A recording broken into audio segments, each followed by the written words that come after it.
Hello, as a new series of Between the Covers starts, again, you'll find lots of authors screaming at the television because their books never have a chance, don't have a cat in hell's chance of ever appearing on that programme.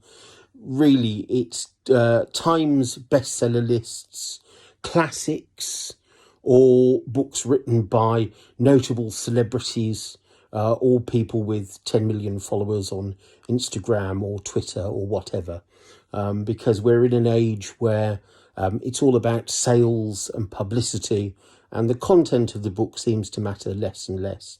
Yet there are a hardy band of lunatics like myself that believe so much in what they've written that they circumvent all the barriers that are put in front of them by publishers and agents who just poo-poo things and won't even read them, to be brutally honest, and I'm sure they get lots of requests. And you self-publish them these days. It is possible. And this is exactly what I've done with this. This is not my life story. I am not that interesting. This is a book of 28, yes, can you believe it? What value for money? 28 short stories, all featuring around the world of antiques and all the funny, odd and peculiar things that can happen within. It's taken over 50 years to do the research. It's taken, because it started when I was born and it's gone on from there. And it's taken 4 years on and off writing short stories to complete it.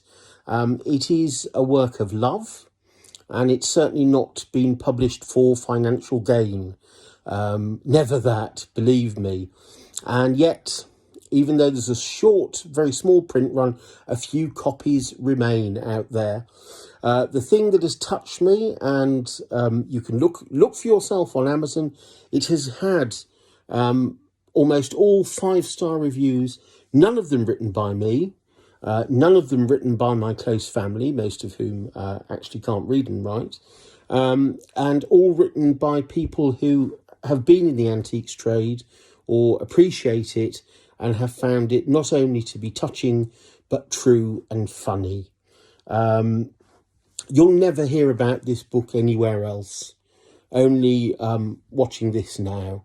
You won't find it in a bookshop, I don't think. Some may have crept in under the wire, and it's largely been sold online. I don't have any copies apart from this. It all goes through Amazon.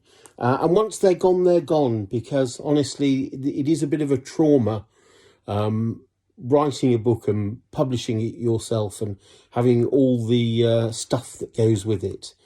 But do think, as Between the Covers starts and yet another Times bestseller is recommended to you with a big sticker on the front of it, Times bestseller, recommended book, top reads or whatever it says, plastered with stickers these things are. And yet when you read them, you'll probably agree with me that a lot of them aren't that good. A lot of them are a bit tedious, and you think, well, why did I buy that in the first place? Which is why so many of them end up in second-hand bookshops.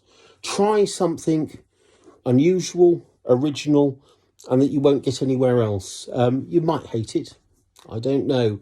But up to now, all the reviews for people that have bought it across the globe, in America, in Australia, in all sorts of places, they have all loved it, and I suppose that's as much as you can ask.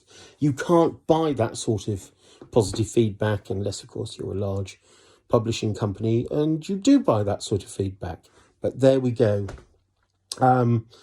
If you do buy one of the last few copies, I hope you enjoy it, and if you don't, keep it to yourself.